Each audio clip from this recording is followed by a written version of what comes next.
Hello everybody and welcome back to the channel. So today we're going to talk about the new that was a Freudian slip there. We're going to talk about the new ENSIFERUM record, Winter Storm. So I will say, from my perspective, I'm coming at this as somebody who has not listened to their last album, Thalassic, or Two Paths. The last one I listened to from them was One Man Army, I believe, and it's possible I listened to some of Two Paths back in the day as well, but honestly I stepped away from them for a little bit because the quality of those records at the time in sort of the early 2010s wasn't necessarily something that I jived with that well. I really liked From Afar. I think that was, at least prior to this album, my favorite of the Petri Lindros albums.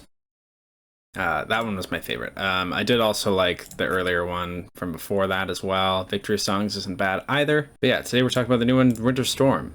So, what did I think of it? Well, let's do a bit of a track rundown first, and then we'll talk about sort of my overall impressions of it. Starting off with the first actual song beyond the intro, Aurora. Winter Storm Vigilantes. I thought the song was quite good. I think it was a nice sort of lead single and a good way to introduce the album as well. Nice pace on it. However, the narrative vocals in this song I don't think necessarily worked that well. I would have liked to see a guitar solo instead, which is a bit of a theme throughout the record. There are no guitar solos. Going into Long Cold Winter of Sorrow and Strife, I actually think the narrative vocals on this track worked much better and fit with the track quite well. The song itself is nice and cool. It's very epic. They have great melodies, and I think the use of the background orchestrations worked really well in this one. The clean vocals are also really good for this section, but I did think that the key change in the final chorus, maybe not as great, but sort of a staple as a song ender to do something like that. The next song, Fatherland, I think opens really well. The clean pre-chorus is maybe not that great, but once it leads into the actual chorus, it gets a little bit better and kind of makes a little bit more sense. The marching drums in the bridge, I felt were a little bit cliche, but I bet that vocal melody bit where they're sort of like chanting and whatever else is going to go off really well live. So I think they've wrote that song, I think, to do quite well in a live setting, which is cool. The next track is Scars in My Heart. I wasn't necessarily feeling this one as much. I don't think there was a whole lot of, on the musical side, things that separate it from some past material. However, I do think that the guest singer in this track, her name is Madeleine Lillestrom. Pretty sure that's how you pronounce it. I thought her vocals were really good, even if the vocal melody itself was a little bit predictable at times. The next track is The Howl, but there is a short interlude in between. I felt like the interlude itself didn't really lead into The Howl very well, so I feel like as far as an interlude goes, you could maybe scrap it entirely.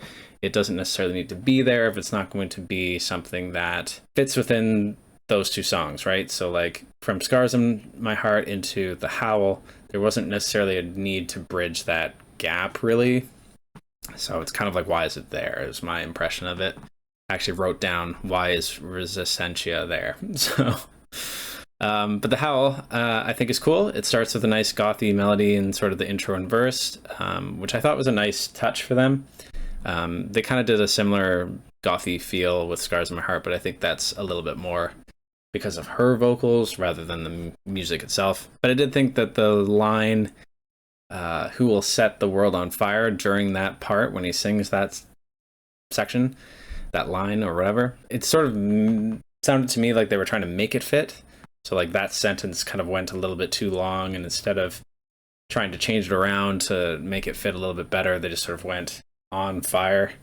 And it just kind of stuck out to me as a bit of an earworm, but in a bad way anyway. And then they did some classic changes, some classic tempo changes during the bridge, which I thought sounded really good, although again, it's a little bit of a staple for them, so nothing too unpredictable there or anything like that. We move into From Order to Chaos. I actually really liked this song in particular. It has a really awesome opening melody.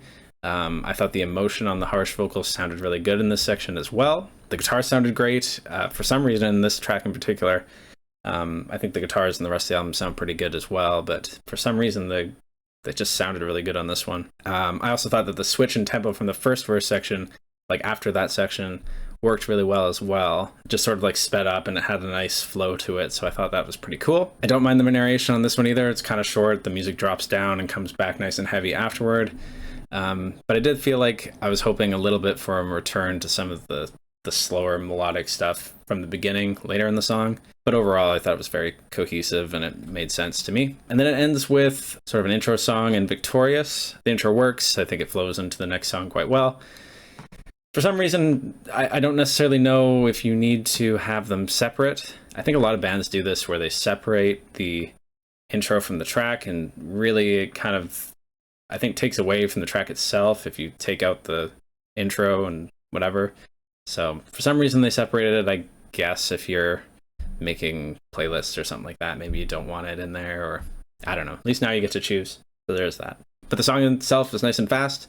Sort of reminded me a lot of the earlier Mainpa, like the Yari stuff, like from Iron or the debut. So it's nice and fast, and they hit you with some really nice high vocals. They do one of those little ahs, and I think that sounded really cool as well. So those were the tracks. I thought overall, the album was pretty good. I was quite surprised to hear a lot of the differences in vocals, because I haven't listened to the last one, and I know the last one I think had a little bit of this as well, with these sort of power metal-y vocals. I think they're a nice addition to the band. I'm not sure who's doing that, if it's Petrie or if it's somebody else, but it sounds really good.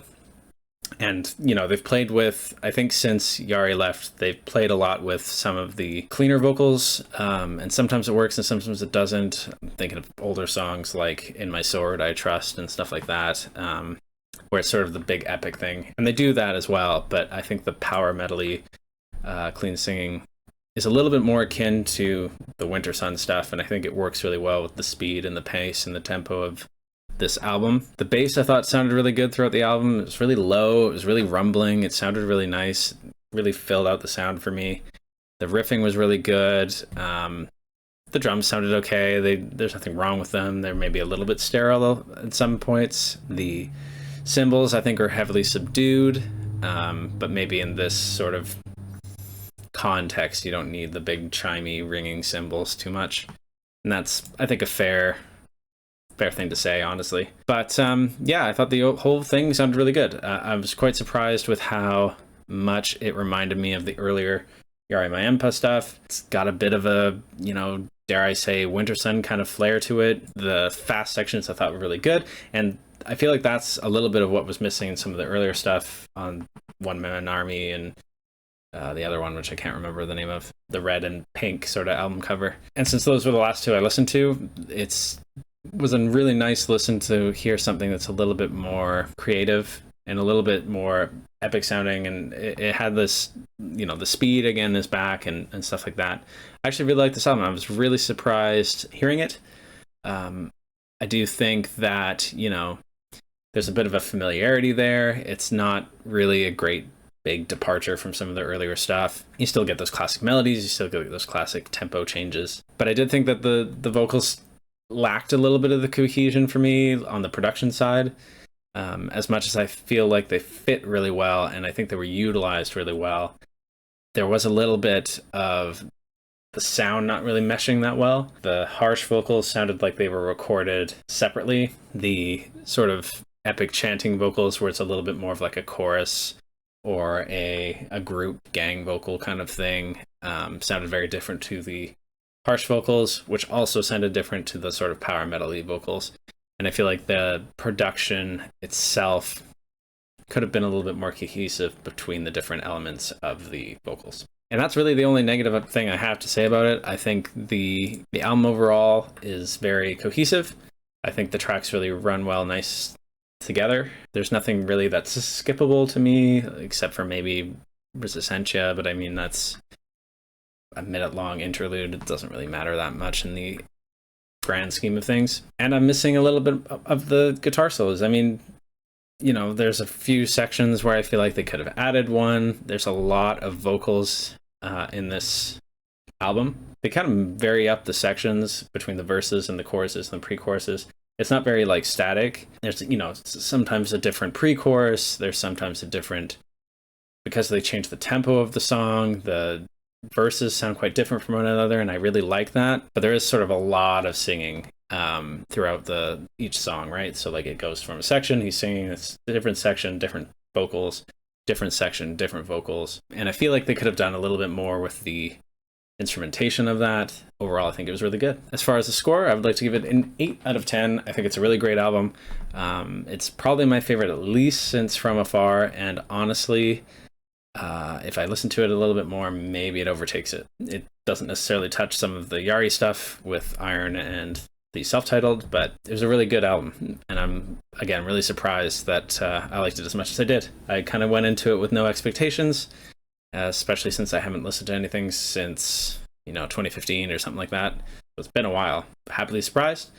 I think if you like power metal, if you like folk metal, if you like sort of the melodic, even some of the melodic death metal stuff, you might even like this album as well. Just, yeah, give us some more guitar solos, and then I'll, you know, be happy.